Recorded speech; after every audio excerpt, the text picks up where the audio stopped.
Because most weaknesses develop in childhood. Almost all of them. Almost all of them. And you could tell the weaknesses that develop in childhood because they usually regress.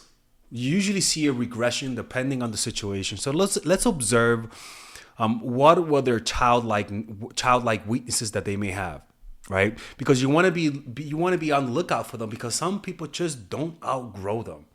Some people have an arrested development, and you can see that. It's almost like you see a whole adult, but then they have like a childlike nose, right? For example, you're like, okay, everything's adult but his nose. It seems like his nose didn't develop. Or everything is adult size except his well, I do have small hands, right?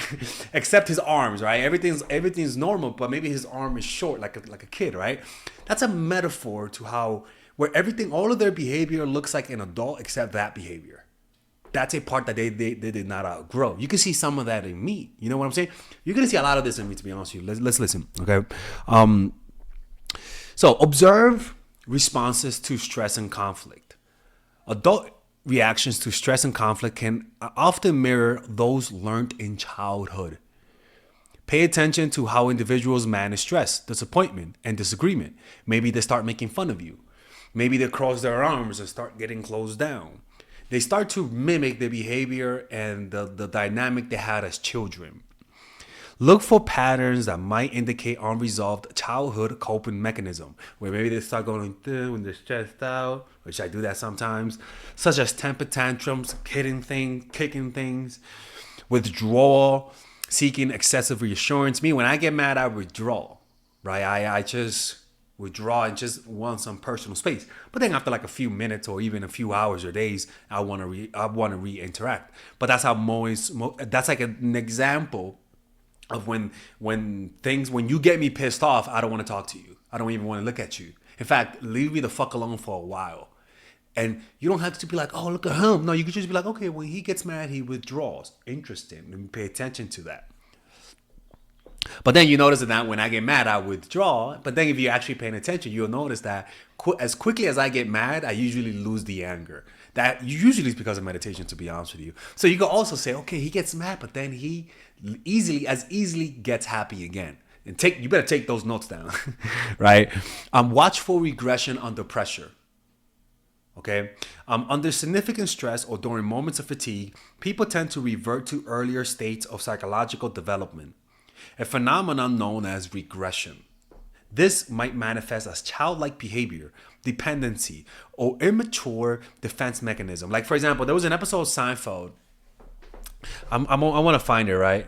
Where a guy got dumped by Lane. Lane gets dumped, right? A guy got dumped by Lane, and when he dumps her, he begins to make fun of her. Bad breaker uppy. And they call him a bad breaker upper because when he broke up with her, she told him, he said, oh, you look like a little kid. Okay, so this is an example of somebody who gets breaking up and starts to display childlike tendencies. Watch this. What are you gonna do? Dump him. I can't be with someone who doesn't break up nicely. I mean, to me, that's one of the most important parts of a relationship. What's more important? Well, yeah, it's how you break up is literally one of the most important things because it says a lot about your character. Watch. What? Break up?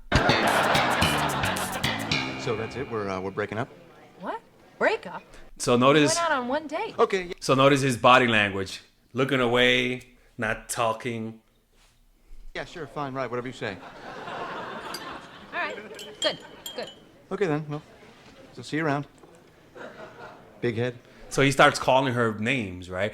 I remember when I told you about that girl who was playing me really bad, and I just started calling, like she was like she was canceling dates, and it was during the pandemic, man. But anyways, I regretted doing this, but I did call her name. I was like, "Fuck you, you fucking Pokemon looking bitch.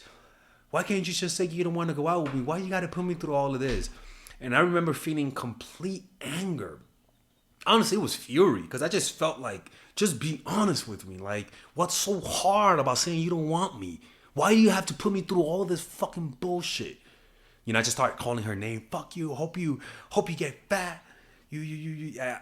Like, it was like your ass. I was like, your ass looks like fried egg. Like, it was really bad, people. But that showed you that she triggered something in me, right? And it's similar to this guy. it triggers some, and like I don't honestly, I don't remember. I never called women names when I was a kid. I never did that. Like I was too shy, so I don't know where that came from. But that tells you something about me, you know. And I apologize to all the girls. So for other people saying he's evil, yeah, I maybe I am, but I did apologize because that's wrong, and it does affect women, and they may act like it doesn't, but it does. And I personally, I messaged all of them. I was like, look, man, I was wrong. I was really immature. But in this case, notice how he reacts. He broke up, she dumped him, and he started going like this and looking away like a fucking kid. Like a fucking kid, look. Call her big head. You got a big head. It's too big for your body. That's it? That's the best you got? Right? And it honestly got to her. But the point is that that's a regression. That's an example of somebody regressing when things don't go their way. Right?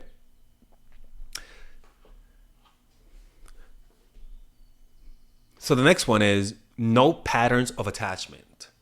That's this is something that is very true. Attachment styles developed in childhood profoundly affect adult relationships. Observe how the person forms and maintains relationships, and this is something you could observe, right? With this guy, and there was a part of the episode right here that a girl threw water at him, right? Look right here, because he was such a bad person. What, was she just so crazy? Alan? Carol? Right? That should be a sign to you that this motherfucker is doing something that's pissing people off. Now, look, most people won't confess that they have a bad attachment style. They won't. If you ask me, Alexis, what kind of attachment style do you have? I think I'll be honest because, like, I studied this so much and I understand that there's more to you than that. You know what I'm saying? But a lot of people will hide it if they're insecure or the not the confused type of like attachment styles. They're not gonna tell you that. So you have to observe it with yourself, and hopefully you know them from their social circles, so you could kind of know. But when you know them from bumblefuck, when you don't know them from, and you don't know the people who they know, it's a little hard to tell this, and because people will hide their attachment styles. But if you are paying attention, you can notice it. Other things that you could do is so attachment style. So do they exhibit clinginess or fear of abandonment? How do they react to conflict? How do they react when you want your own space? How do they react when you start being around them all the time? Right? Do they start when you go on vacation with them? Do they want more space? Do they want to explore things on their own, or do they want to hang out with you 24/7?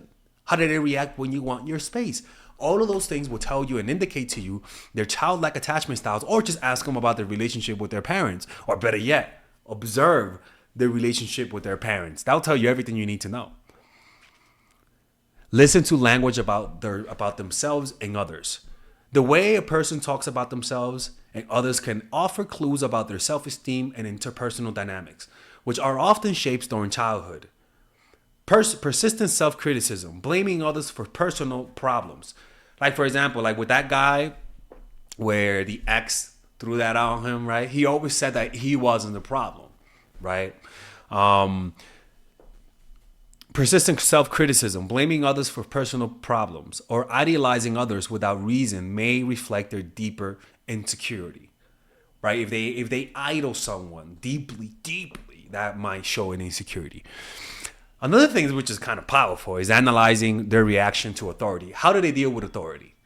If you notice something about me, I'm not good with authority. I'm not good at all. Like, you told me what to do. Even the people who mugged me told me not to look back, and because they told me not to look back, I looked back, right? And that's because when I was a kid, I was a troublemaker. I couldn't follow instructions. I'm not that detail oriented. You tell me to do something specific, and most likely I will do it halfway without even noticing. An individual's engagement, a person's relationship with authority figure often mirror their earlier experiences with parents and caregivers. Observe whether they show defiances, disappropriate fear towards authority, as their reaction can indicate underlying issues of childhood. How do they deal with authority? Another thing is that will show is impulse control, right? Because as children, the impulse control you have as a child really does indicate your success as an adult. Because they show you, the marshmallow test or the cookie test where they told kids, here's a cookie, don't touch it. If you don't touch it and eat it, I'll come back and give you 2. If you touch it and eat it, I'm not going to give you another one.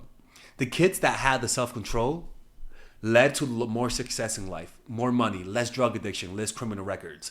The kids that ate the cookie, that showed no self-control, indicates have shown that they have a higher propensity of violence, drug addiction, deception, infidelity.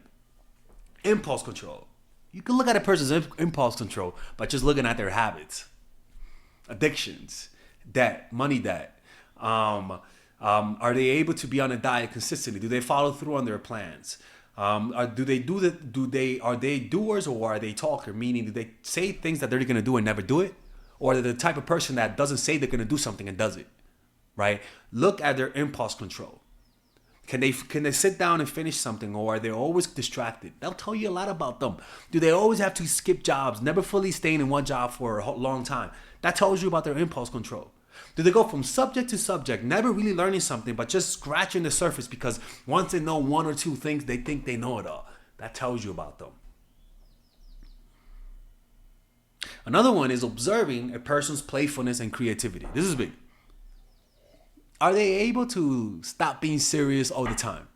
Are they able to drop the adult exterior, or has the mask fused with their actual selves? An individual's engagement with playfulness and creativity can be telling. Adults who comfortably express playfulness or creativity often have a healthy childhood attachment, while discomfort or disdain of such expression might suggest unresolved issues, right? But the most important thing is to, and I'm telling you all of this, but this is the most important thing, is you have to understand, you have to get a pattern of how they are on a daily basis. Know how they are on a daily basis, so that if one day all of a sudden they're acting differently, they're not talking as much, they're not making as much eye contact, or maybe they're dressing completely different, that tells you a lot. For example, if I know my girl's always dresses a certain way to go to work, and then all of a sudden she starts dressing sexy, all of a sudden she starts going to the gym, all of a sudden she starts putting perfume, bitch, I'm gonna be looking at you weirdly. I'm like, what's going on here, girl? You don't dress this way. Why are you dressing so nice all of a sudden? Or if you see someone at your work and they're doing that, you're like, okay, this guy is trying to impress someone, because you rarely dress that way, right? Observing their daily selves, who they are on a daily basis, can help you understand whenever there's a change in emotion. For example, if somebody's always has long hair, then all of a sudden they come back and shorten their hair, and they change their color, most likely they're going through something emotionally. Most likely there's an emotional thing. Maybe they got dumped. Maybe they want a new identity. There's something psychological, an emotional psychological shift that is causing them to want to cut their hair. Maybe they're talkative, and then one day they're not talkative. Boom, something's wrong. Observe that. Observe the baseline, so that then any deviation with the baseline you could tell. It's always 7 degrees. Why is today 40 degrees? What the fuck? Right? That's actually one of the easiest things to figure out in people.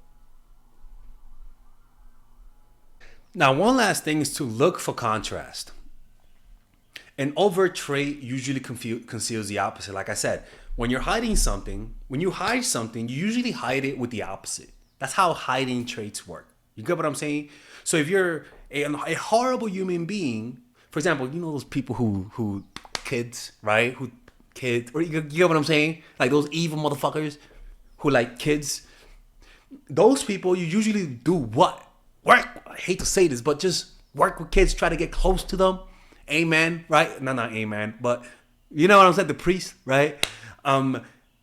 So usually if you have a dark side, they hide it with the light side. It's how that works. You can never hide a trait without revealing its opposite. It doesn't work that way. In order to hide a trait, you hide it with an opposite. There's no such thing as hiding something without evidence of something hidden, or without its opposite holding its place.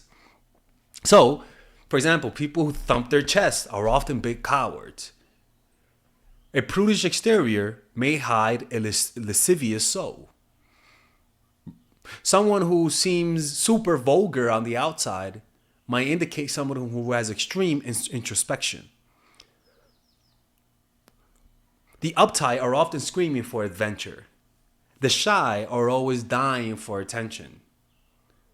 Right? I dated this girl who's an artist, super shy, but she loved talking about her art. And anytime I talked about other people's art or my art, she wouldn't pay attention. She was a shy girl. But when I talked about her, she paid fucking attention. Selfish bitch, anyways. Right? Probe beyond appearances. You will often find people's weaknesses in the opposite qualities that they reveal. It's always like that. Find a person's weak link also. Sometimes in your search for weakness, it's not what, but to who that matters. There is often someone behind the scenes who has a great deal of power, tremendous influence over the person superficially on top. For example, a trust fund kid. He has a lot of money. Who's the one that's supporting it? His parents. So with that, you could understand that there is a facade out here. That deep down, this confidence doesn't emanate from them. Their confidence comes from privilege. And you could assess a lot of psychological things about that person by just understanding where they get their sources of money, how do they live the way that they live. So these are some of the ways to discover a person's weaknesses. Understand that a person's weakness is how a person's personality and character is developed. Most of who you are is like at the core of it is your weaknesses, and then you start to develop your strength under the parameters of your weaknesses. You could tell more about a person who they are by their weaknesses more than by their strength, because you don't know a person's strength really. They usually never. A person's strength a lot of the times usually are facades.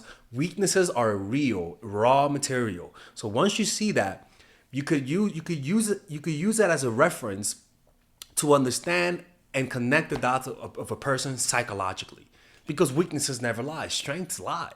Strengths are not as consistent as weaknesses. Weaknesses always show themselves consistently.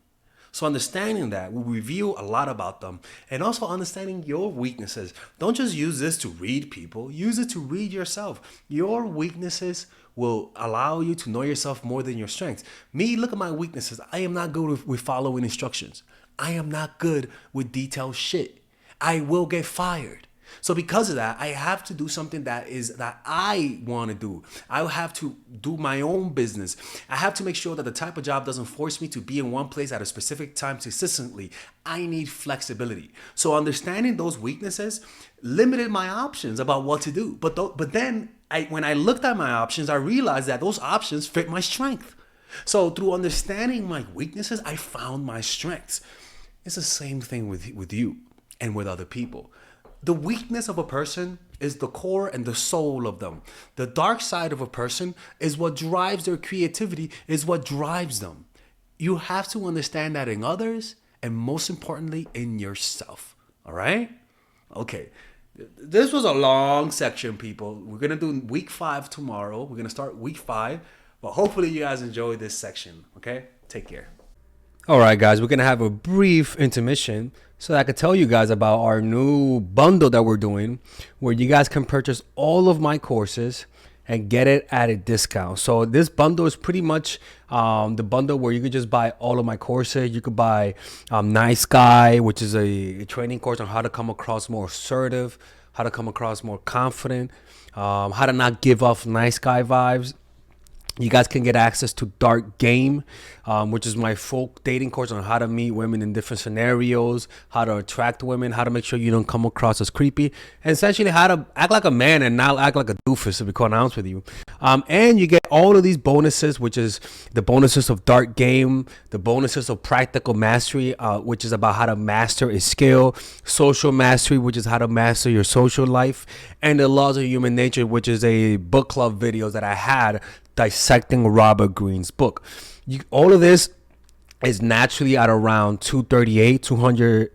naturally is at $346, but you guys can purchase this bundle and get it at what's the price again? Get it at $238 pretty much. So you guys can purchase it right now. It's a money back 30-day money back guarantee. It's a good way to, rather than just buying them individually and paying extra, you guys can just purchase everything at a discount price. Now, the only thing I don't like is the fact that I'm giving you a lot of information at the same time. That makes me kind of scared, because a lot of times people don't do the things that I teach when you get too much information. But I've gotten too many requests to do this, so I'm just satisfying you guys. Purchase it right now by clicking on the description down below where it says purchase the bundle. All right, let's continue with the video.